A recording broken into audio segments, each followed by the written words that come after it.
Hey guys, it's Missy Wolf, and I'm here with Adam Searan. And boy, you're a busy guy. You Yes.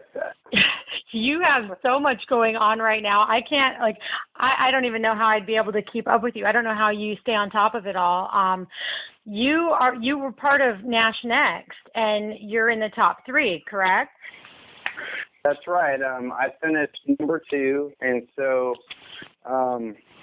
it kind of surprised us at the end because, we were all working for like 6 months on this thing. And so, as you know, Scott and Sandy Burchetta from Big Machine partnered with Cumulus. And so we had the big finale and the big night. And so Cumulus and Big Machine kind of surprised us a little bit by actually having 3 winners, and that was like the top, obviously the number 1, and then they had a number 2 and a number 3. And so if you go to Nash Next Country, you can actually see the final ranking of everyone, of all the top 10. So it was pretty awesome to be number 2. Absolutely.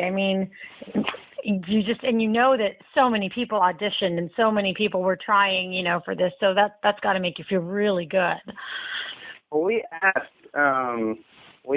the guy who, was administrating it, because we got to meet all the staff, and he was saying that at the end of the day, I think they had over 600 million hits to the website, and he said that there were thousands of people that auditioned. There were even small indie labels and established indie labels like throwing money and their artists at this competition, just putting everything they had into season 1 to make it into the top 10. And so to be number 2 is a pretty big accomplishment. Oh, absolutely. And you have a lot. We didn't, in my team, we didn't buy votes.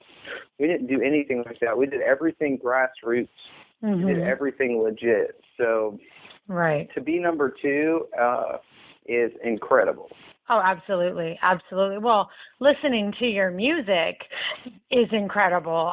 Your sound is great, and you have one of these voices, and there's something familiar about it, but then it's unique. And then you get caught up, like your lyrics are great. One of my favorites is Little Old Man.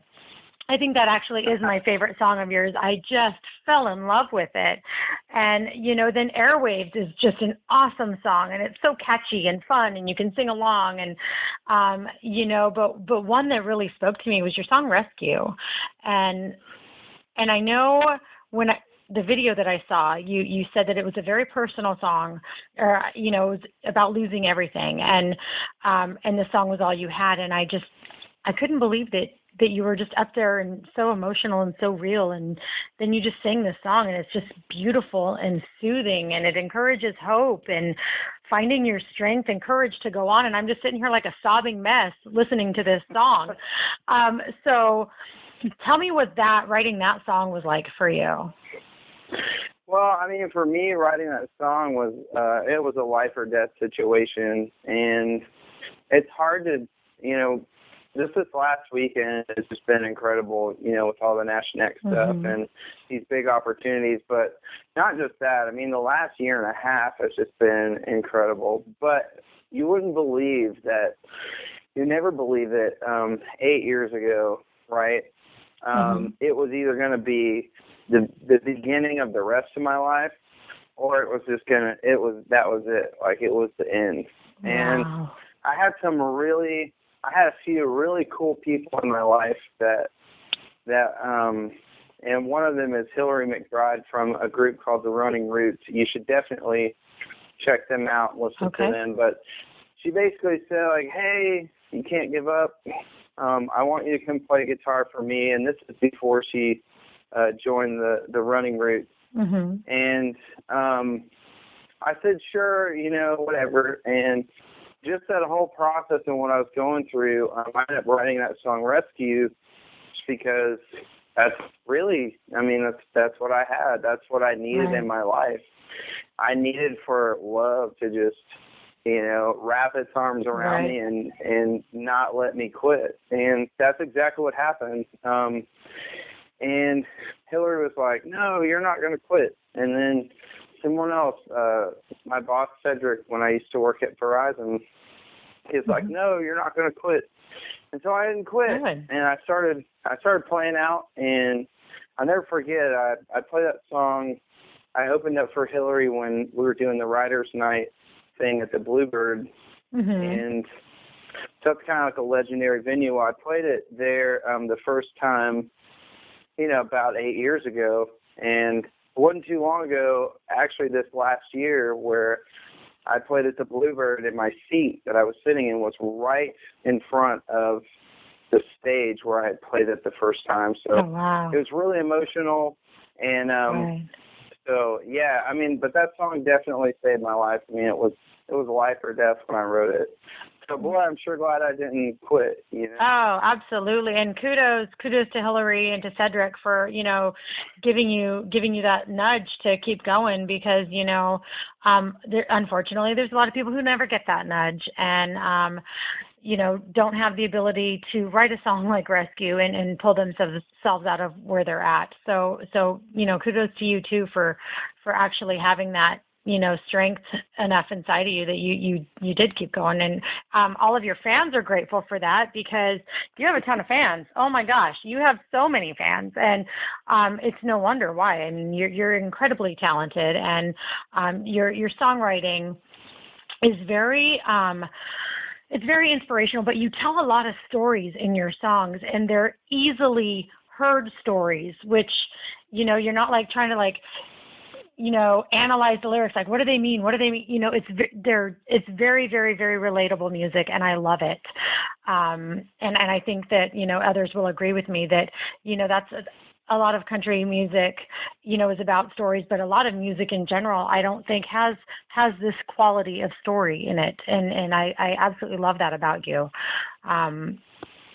So, that's just, for me, that's, as a fan, that's really great to hear. But one thing I wanted to ask you, what was it like back in 2014, which wasn't too far, away, winning the grand prize in the John Lennon songwriting contest for your song Last? It was really unexpected. My co-writer, John D'Agostino, and I, we submitted to the contest, and we just kind of forgot about it. And I remember waking up and my phone beeps or whatever, and I looked down at my email, and of course, around that time, we were figuring out branding and just a lot of different things, and so I was getting emails all the time. So I looked down, and it says, congratulations, you have just won the John Lennon International Songwriting Contest. And I remember jumping up out of my bed going like, wow! because it was the first really big, for me, it was the first really big professional achievement that I had made since moving into songwriting full time and being an artist full time. And so it was a pretty big deal. We celebrated, and there's actually some bands and some artists that expressed interest in cutting Last, but I held on to it, and I decided, I can't do it. I can't give it away. Right. And the other neat thing about Last is that it's all independently produced.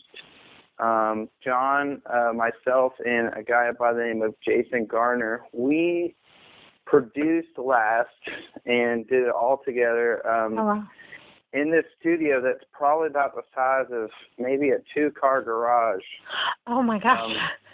In Brentwood.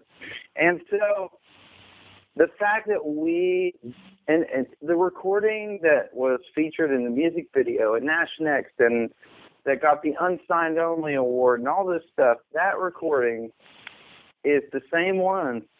We did it. It's all grassroots. It's all independent. Wow. It's so cool.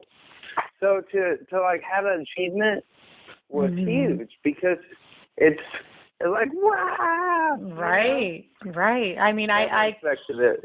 Oh, absolutely. And the fact that, you sent it off and then you forgot about it, you just let it go, and then you wake up to that. I mean, I don't even know. Like, that's just amazing.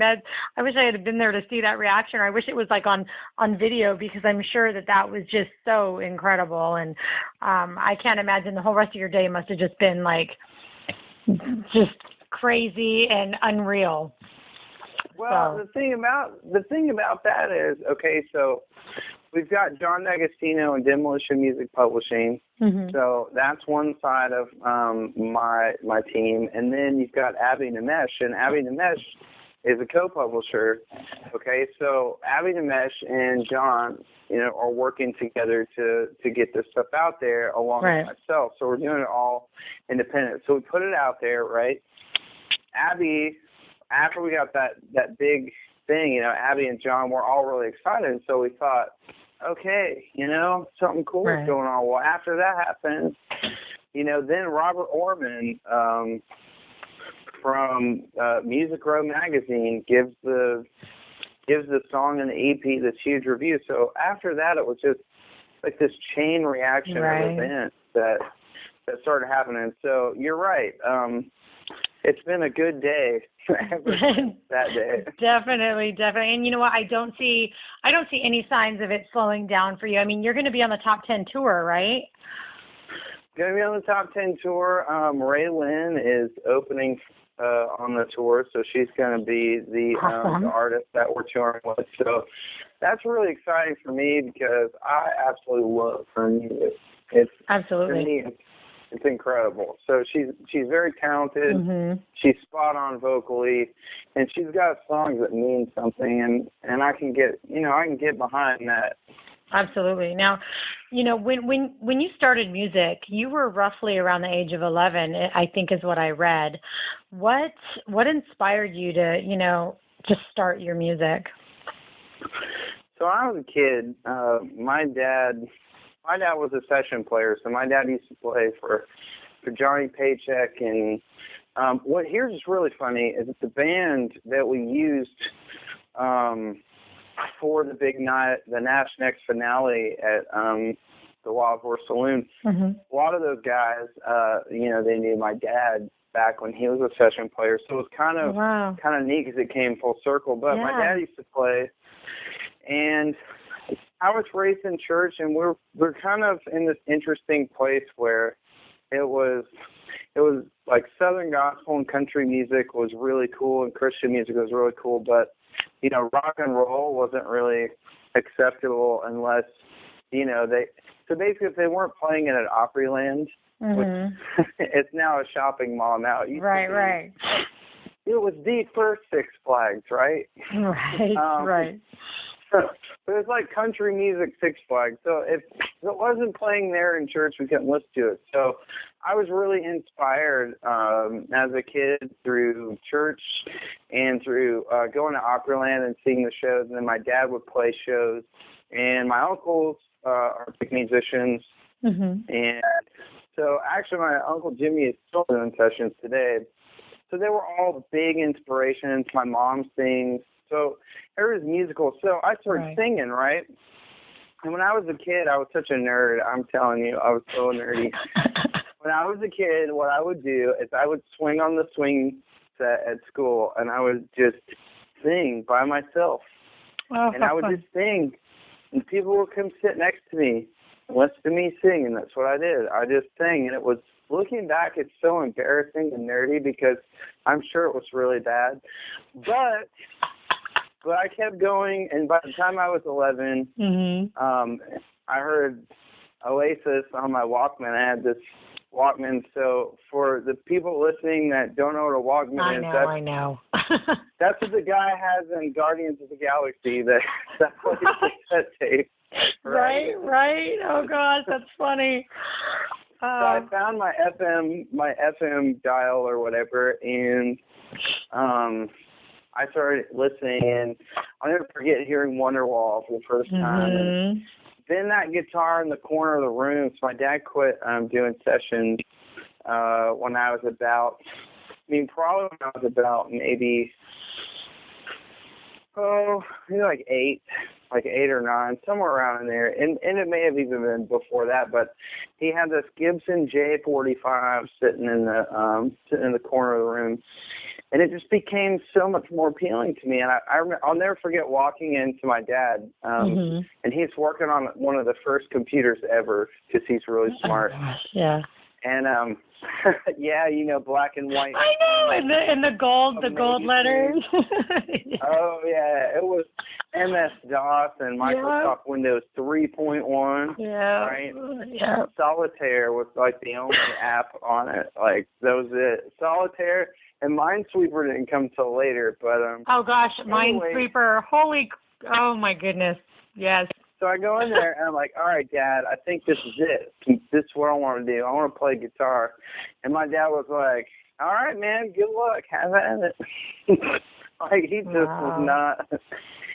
was not interested at all. He was like, yeah, you'll probably quit. Your fingers are going to, bleed and you're going to hate it. But I didn't. And I started playing. I learned how to play Amazing Grace. One of my teachers at school taught me how to play Amazing Grace. And then I guessed Wonderwall with one finger. I could play it with one finger. And after that, somebody told me something about like this guy named Matt O'Connor, and he used to play keyboards, and he was telling me about different melodies and doing like falsetto stuff, and I thought that was really interesting. So then I started making up my own tuning so that my one finger guitar playing would sound good. And it was just, that's it. It was all from there, like 8 hours a day. I would skip school to play guitar, so. Oh my gosh. The cat's out of the bag now, Mom and Dad. That's funny. And I was just telling, the National X, we were hanging out in the top 10, and now there's a Chewy's where there used to be a coffee house. By the time I was, like 14 or 15, I was playing for the kids at Christ Church, probably maybe 300 to 400 kids a night, some nights. I was helping out with the college ministry, so I got really active in church. But when I was, 15 or 16 years old, where Chewy's is in Midtown, there used to be a coffee house there, and so I used to go and I used to play there. And I had a drummer. His name's Brian Myler, and I think he works for either Jimmy Kimmel or Carson Daly now. It's really weird. Oh wow. Yeah, I know, it's nuts. We used to go down there and we used to jam. We used to sell it out all the time, and so. Oh wow, that's great. Interesting. That's great, and and I just have to say, you mentioned Chewy's a couple of times. The only Mexican food, because for California, I got to tell you, I live in California.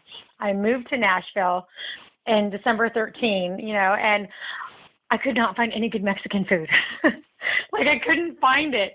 And Chewy's, I ate at Chewy's, and they were actually pretty darn good. So yay, Chewy's. So next time I go back to Nashville, I will definitely be going back there, because that was my favorite Mexican food that I had out there. And yeah. So wow. Well, that's awesome. I to have these stories and to be able to share them with fans and friends, and I just think that's really great. And it sounds like you've had quite an interesting life, and you're so busy coming up, and especially with the tour. Is there anything else that you have coming on that's going to be going on for 2016?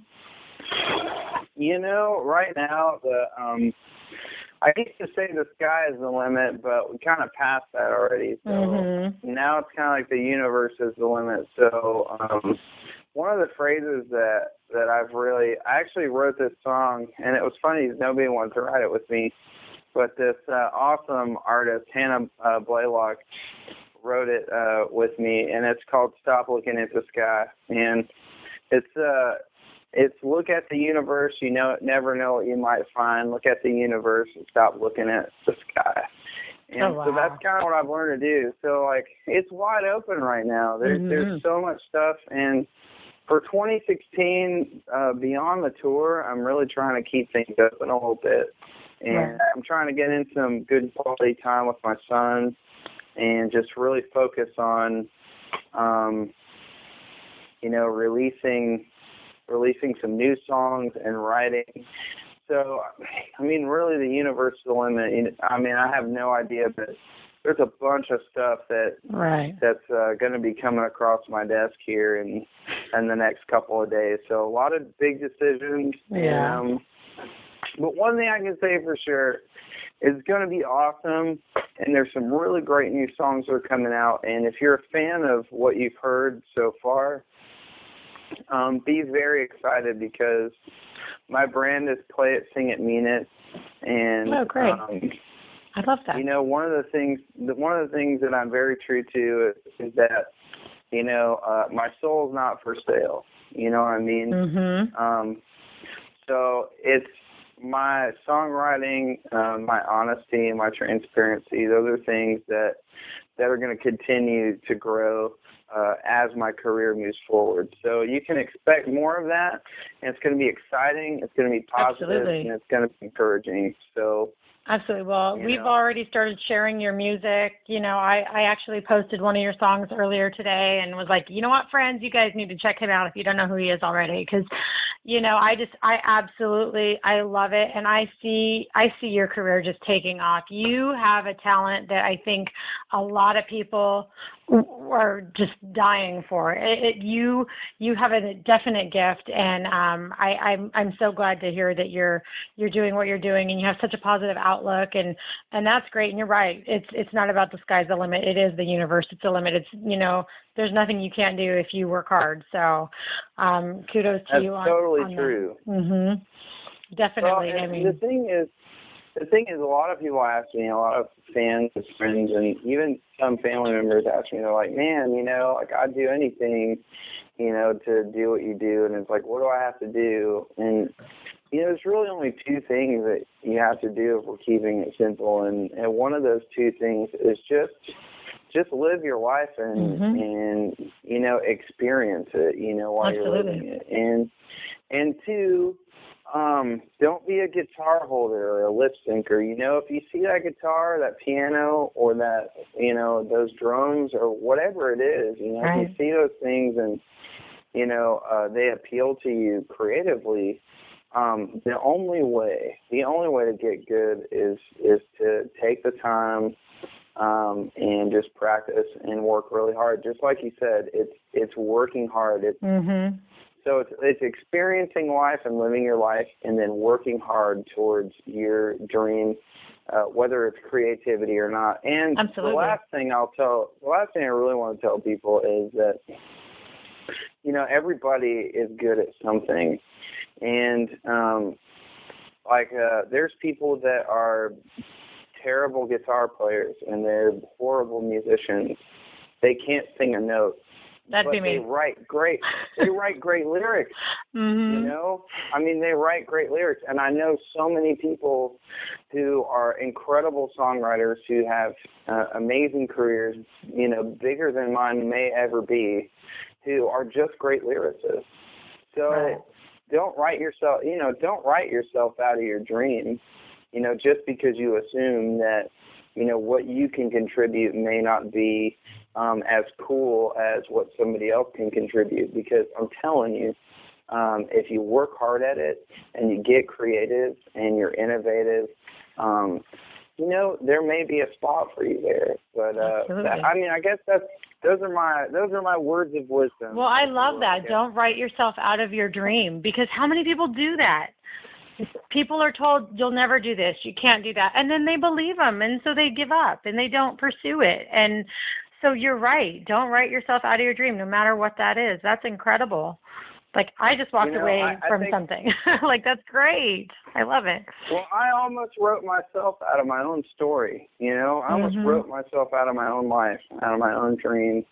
And believe it or not, even there's sometimes, you know, in recent times, in current times, where I'm flipping out about, you know, this or that, and if this is going to work out or that's going to work out. Right. Somebody just has to come up to me and look me in the eye and just say, like, hey, man, you know, it's going to work out. Your talent is enough. Just go for it. And so, telling you, man, I really appreciate you taking the time to have this interview with me. Thank you so no much. problem. Thank you. We're so excited to just watch you and, keep up with you and, definitely stay in touch with us. Anything you need us to promote, you just let us know and we will definitely do it. And, just keep doing what you're doing. You're doing it amazing. And your words are so powerful. And I'm walking away from this interview just like, wow, right now. Thank you. Thank you so much. And, anything we can do, let us know. And until then, you have an amazing time. We are so happy for you. Oh, and I was going to tell you, sure. Really quick, if you haven't seen it yet, make sure you go watch the official music video for Last. Shi Ling was the storyboard director, and my buddy Josh Mendez here locally in Nashville helped produce and direct that and make that happen. And that actually was the final challenge. Right, I saw that. For Nash X. And you know what? Scott and Sandy Burchetta were also a big part of the creative design of that whole deal. So if you haven't seen that yet and you want just a taste of what's coming in the future, that's it. So go check it out. And thank you so much. And anytime you want to hang out with me, just let me know and we'll make it happen. All right. That is awesome. Have yourself an amazing night, and we will definitely stay in touch. All right. Take care. And y'all have a good night. Thanks. Bye.